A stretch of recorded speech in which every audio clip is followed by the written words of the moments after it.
అన్ని సెక్టార్లలో మంచి చెడు రెండు ఉన్నట్టుగానే డైరెక్ట్ సెల్లింగ్ లో కూడా మంచి చెడు రెండు ఉన్నాయి.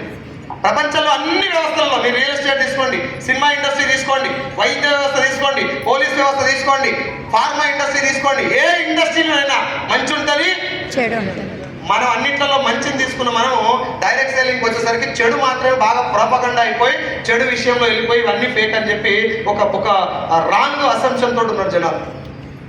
120 దేశాల్లో ఈ బిజినెస్ చట్టాలు ఉన్నాయి, including India. I'm not excluding India. భారతదేశంలో కూడా ఈ బిజినెస్ చట్టాలు ఉన్నాయి. నేను మీకు డేట్లు కూడా చెప్తాను, మీరు కావాలంటే నోట్ చేసుకొని క్రాస్ చెక్ చేసుకోండి. ఈ ఇండస్ట్రీ స్టార్ట్ అయింది అంటే మీకు ఒక క్లారిటీ కూడా చెప్పాలి ఇక్కడ. సార్ రియల్ ఎస్టేట్ స్టార్ట్ అయింది ఎప్పుడు? సరే అది వదిలేసేయండి. భూముల అమ్మకం కొనకం ఎప్పుడు స్టార్ట్ అయింది? ఎప్పటి నుంచో, అవునా? అమ్మడం కొనడం ఎప్పటి నుంచో స్టార్ట్ అయింది. దానికి రియల్ ఎస్టేట్ అని పేరు పెట్టింది నాకు తెలిసి రీసెంట్ గా 40-50 ఏళ్ల కింద. అంతేనా? చెప్పాలి, అంతేనా? రియల్ ఎస్టేట్ అనేది బిజినెస్ పాయింట్ ఆఫ్ వ్యూలో చూసినప్పుడు దాని పేరు రియల్ ఎస్టేట్ పెట్టారు తప్ప భూములు అమ్మడం కొనడం మాత్రం భూమి పుట్టిన కాడికెళ్ళే ఉంది. Yes or no? Direct selling concept కూడా భూమి మీద మనిషి పుట్టిన కాడికెళ్ళి ఉన్నది. నేను చెప్పినప్పుడు అది నిజంగా అవును వాస్తవమే మీకే అనిపిస్తుంది, కానీ జస్ట్ ఒకసారి ఈ పాయింట్ అయితే మైండ్లో పెట్టుకోండి. భూమి మీద మనిషి పుట్టిన కాడికెళ్ళి ఈ కాన్సెప్ట్ ఉంది డైరెక్ట్ సెల్లింగ్. కానీ దీన్ని బిజినెస్ పాయింట్ ఆఫ్ వ్యూలో తీసుకొచ్చింది 1920లో అమెరికాలోని కాలిఫోర్నియా సిటీలో ఒక న్యూట్రలైట్ అనేటటువంటి సప్లిమెంట్ ద్వారా డైరెక్ట్ సెల్లింగ్ ఇండస్ట్రీని వెలుగులోకి తీసుకొచ్చారు. ఈ ఇండస్ట్రీ పేరు మీరు డైరెక్ట్ సెల్లింగ్ అనే గుర్తుపెట్టుకోండి. ఇంకా నానా అర్థాలు చాలా ఉన్నాయి, అవన్నీ వద్దు. నెట్వర్క్ మార్కెటింగ్ అవన్నీ వద్దు, మనం డైరెక్ట్ సెల్లింగ్ గురించే మాట్లాడదాం. అన్నిటికి ఒకటే అర్థం. ఈ కాన్సెప్ట్ మొదలైంది 1920లో కాలిఫోర్నియా సిటీలో అమెరికాలో. మన ఇండియాలో ఈ ఇండస్ట్రీ వచ్చింది 1996లో 1996లో. ఈ డాటా మొత్తం మీ గూగుల్లో అవైలబుల్ ఉంటుంది. ఒక్క లైన్ తేడా ఉన్నా కూడా మీరు నన్ను క్వశ్చన్ చేయొచ్చు, ఓకేనా? 1996లో భారతదేశంలోకి డైరెక్ట్ సెల్లింగ్ ఇండస్ట్రీ వచ్చింది వేరే దేశం కంపెనీ ద్వారా. అప్పటికి ఇండియాలో డైరెక్ట్ సెల్లింగ్ కంపెనీస్ లేవు. వచ్చినప్పుడు ఒరిజినల్ డైరెక్ట్ సెల్లింగ్ అంటే ఇది రావడానికి కారణం ఏది? అమ్మ తీస్తాను ఇద్దరు మాట్లాడుతారు. ఈ ఇండస్ట్రీలో ఉన్నటువంటి బేస్ కాన్సెప్ట్ ఇది అని చెప్పేటోళ్ళు తక్కువైపోయారు, పైసలు ప్రమోట్ చేసేవాళ్ళు ఎక్కువైపోయారు. నువ్వు జాయిన్గా ఇద్దరు జాయిన్ చేయి, నీకు ఇన్ని పైసలు వస్తాయి. ఎంతమందిని జాయిన్ చేస్తే అన్ని పైసలు వస్తాయి. ఎంతమందికి ప్రొడక్ట్ సేల్ చేస్తే నీకు అన్ని డబ్బులు వస్తాయి. అసలు ప్రొడక్ట్ ఇక్కడే ఎందుకు తీసుకోవాలి? Base concept of direct selling ఏంది చెప్పలేదు. కాబట్టి 1996 నుంచి 2013 దాకా మంచి కంటే చెడే ఎక్కువ జరిగింది బిజినెస్ ద్వారా. అది కూడా నేనే చెప్తున్నా, ఈ బిజినెస్ లో ఉండి కూడా. 2013లో ఏం జరిగిందంటే ఈ జరిగేటటువంటి మోసాలన్నింటినీ గమనించినటువంటి ఇండియన్ గవర్నమెంట్ వేరే దేశాల్లో డైరెక్ట్ సెల్లింగ్ ఇంత బాగుంది, అందరూ దీని ద్వారా మంచి ఇన్కమ్ ఎర్న్ చేయడమే కాకుండా ఒక మంచి బెనిఫిట్ పొందుతున్నారు హెల్త్ విషయంలో, మన దేశంలో మాత్రం దీన్ని ఎందుకు అబాస్పాలు చేసిరని చెప్పి దాని మీద ఒక కమిటీ ఏర్పాటు చేసి సెప్టెంబర్ 9వ తారీఖు 2016 క్లియర్గా డేట్ కూడా చెప్తున్నా, ఒకవేళ మీకు అల్లం ఉంటే అది పెట్టండి అక్కడ. 2016 సెప్టెంబర్ 9వ తారీఖు రోజున కృషి భవన్ న్యూఢిల్లీ నుంచి ఒకటి చూడండి, క్లియర్గా రాస్తారు. కనిపిస్తుందా సార్ అందరికీ? కనిపిస్తుందా? కృషి భవన్, ఇది మీకు గూగుల్లో కూడా దొరుకుతుంది. సింపుల్ గా డైరెక్ట్ సెల్లింగ్ గైడ్ లైన్స్ 2016 అని టైప్ చేయండి. ఈ పీడిఎఫ్ పేపర్ మీకు డౌన్లోడ్ అవుతుంది. ఇప్పుడు కొంచెం డిస్టర్బ్ కాకండి, ఇప్పుడు టైప్ చేయకండి, నోట్ చేసుకొని మీటింగ్ అయిపోయినాక టైప్ చేయండి. మీరు డిస్టర్బ్ కాకుండా జస్ట్ వినండి. ఆఫీస్ మెమోరాండం ఒకసారి చూడండి. Ministry of consumer affairs, food and public distribution, department of consumer affairs office memorandum. Subject ఏంటిదంటే advisory to state governments and union territories on model guidelines on direct selling. కొంచెం zoom in చేయి. Direct selling ఈ పదం కనబడాలి పై. ఏంటి sir అది? Direct selling. So direct selling అనేటటువంటి బిజినెస్ కు స్టేట్ గవర్నమెంట్స్ కి, యూనియన్ టెరిటరీస్ కి, కేంద్ర పాలిత ప్రాంతాలు అంటారు కదా, వాటన్నిటి కూడా సెంట్రల్ గవర్నమెంట్ ఇచ్చినటువంటి గైడ్ లైన్స్ ఇవి. ఏందా గైడ్ లైన్స్, మార్గదర్శకాలు అంటే ఈ బిజినెస్ ఎలా చేయాలి, ఒరిజినల్ డైరెక్ట్ సెల్లింగ్ అనేది ఎలా ఉంటుందని చెప్పడం కోసం కొన్ని మార్గదర్శకాలు. 13 పేజీల పేపర్ సార్. ఒక పేపర్ 2 పేపర్ కాదు, చిత్కాయితాలు లెక్క రాసి సంతకం పెట్టింది కాదు. 13 పేజీలు సెంట్రల్ గవర్నమెంట్ నుంచి కృషి భవన్ కన్స్యూమర్ అఫైర్ మినిస్ట్రీ ద్వారా రామ్ విలాస్ పాస్వాన్ గారి ఆధ్వర్యంలో వచ్చినటువంటి గైడ్ లైన్స్. మొదటిసారి వచ్చిన గైడ్ లైన్స్. దీని తర్వాత నేను ఇందాక చెప్పిన లాక్డౌన్ లో నా శాలరీ ఎఫెక్ట్ అయింది, ఐ వాజ్ ఆన్ రోడ్ అని. నేను ఒక్కనే శాలరీ ఎఫెక్ట్ అయిన వ్యక్తిలా చాలా మందికి అయింది. అట్లా చాలా మందికి గట్టిగా బోర్ కొడుతుందా? బోర్ కొడుతుందా? కొట్టినా చేసేది ఏం లేదు. ఏం చేస్తారు? ఇది కూడా బోర్ కొడితే ఎట్లా?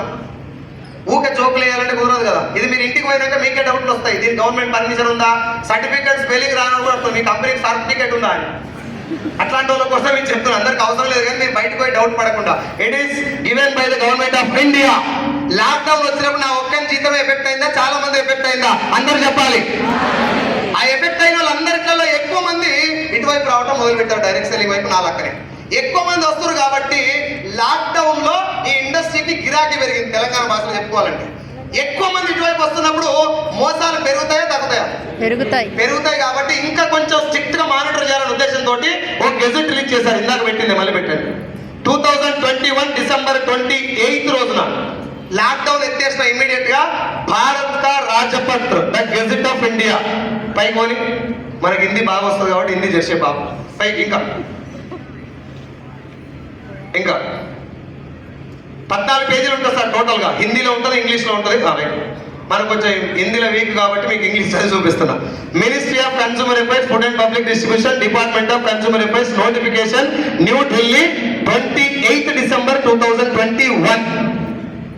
అంటే లాక్డౌన్ ఎత్తేసిన ఇమ్మీడియట్ గా ఈ బిజినెస్ లో చాలా మంది వస్తారు కాబట్టి మోసాలు జరగకుండా ఉండాలంటే దీనికి ఇంకా స్ట్రిక్ట్ రూల్స్ పెట్టాలని చెప్పి 14 పేజీల గెజెట్ ఇచ్చింది ఇండియన్ గవర్నమెంట్. ఇదే కాకుండా మళ్ళీ రీసెంట్ గా 2023లో ఇందులో ఉన్నటువంటి ఒక చిన్న లైన్ వల్ల జనాలకు మిస్కమ్యూనికేషన్ జరుగుతుంది, దీని వల్ల కూడా మోసాలు జరిగే ఛాన్స్ ఉందని తెలిపి 2023 జూన్ 21 తారీఖు మళ్ళీ ఫైనల్ గెజెట్ కూడా ఇంకోటి ఇవ్వడం జరిగింది. ఇది మళ్ళీ same ministry of consumer affairs దాని ద్వారా. ఇప్పుడు నా పాయింట్ ఏంటంటే సార్, 2016లో, 2021లో, 2023లో 3 సార్లు గవర్నమెంట్ ఈ బిజినెస్ గురించి రూల్స్ పాస్ చేసింది, దీని మీద ఫోకస్ చేసింది. అంటే ఇది మంచిదన్నట్ట, మందిని ముంచేదన్నట్ట? అందరు చెప్పాలి. మంచిది. గట్టిగా. ఇండస్ట్రీ మంచిదేనా? నేను వెస్టీజ్ గురించి మాట్లాడలే, ఇంకా దాని గురించి తర్వాత మాట్లాడదాం. ముందు బిజినెస్ గురించి, ఇండస్ట్రీ గురించి మాట్లాడదాం. ఇండస్ట్రీ మంచిదేనా? మంచిది కాబట్టే రూల్స్ పెట్టారు. తోక జాడిస్తే ఈ చింతపడ్డని చెప్తానికే రూల్స్ పెట్టారు. రోడ్డు మీదకి వెళ్ళొద్దని చెప్పలా, రోడ్డు మీదకి వెళ్ళండి, ఎడం పక్కనే వెహికల్స్ వెళ్ళాలి, రెడ్ సిగ్నల్ పడితే ఆగాలి, ఎల్లో పడితే రెడీ కావాలి, గ్రీన్ సిగ్నల్ పడితే వెళ్ళాలి. ఇది రూల్. డైరెక్ట్ సెల్లింగ్ కూడా గవర్నమెంట్ చేయొద్దని చెప్పలా. చేయొద్దంటే 2 అడగీత ఓ నిలుగీత ఇంకోటి పెడితే సరిపోతుంది. ఇట్ ఈస్ సస్పెండెడ్ అని చెప్పేసి. MLM లో ఉన్నటువంటి స్కీమ్లు అన్నింటినీ బ్యాన్ చేసింది గవర్నమెంట్ 2013లో. అవి ఎట్లుంటే ఆ స్కీమ్లు అనేది కూడా నేను చెప్తా, కానీ ముందు ఒరిజినల్ ఏంటో తెలవాలి మనకి. ఇప్పుడు నాకు ఒక మాట చెప్పండి, గవర్నమెంట్ ఈ ఇండస్ట్రీ గురించి ఎఫర్ట్ పెట్టినట్ట లేదా? అంటే కొంచెం టైం పెట్టి పని చేసినట్ట లేదా? మాట్లాడాలి గట్టిగా. పని చేసింది అంటే ఇండస్ట్రీ ద్వారా సమాజానికి జరిగేది మంచి అయి ఉంటుందా, చెడు అయి ఉంటుందా? మంచి. అంటే పనికి వచ్చేది, అంతేనా? ఇప్పుడు మనకి ఏం తెలవాలంటే ఆ పని ఏంటిది, ఏం పని జరుగుతుంది దీనివల్ల. మనందరికి డబ్బులు రావటమేనా? డాక్టర్ ఆపరేషన్ చేసి 4 లక్షల రూపాయలు డబ్బు తీసుకుంటే ఆపరేషన్కి దండం పెడతారా? ఫీజు వచ్చింది కాబట్టి దండం పెడతారా?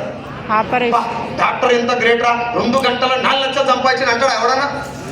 2 గంటలు కష్టపడి చనిపోయే పేషెంట్ బతికిచ్చింది కాబట్టి దేవుడు అంటారు డాక్టర్ని. Yes or no?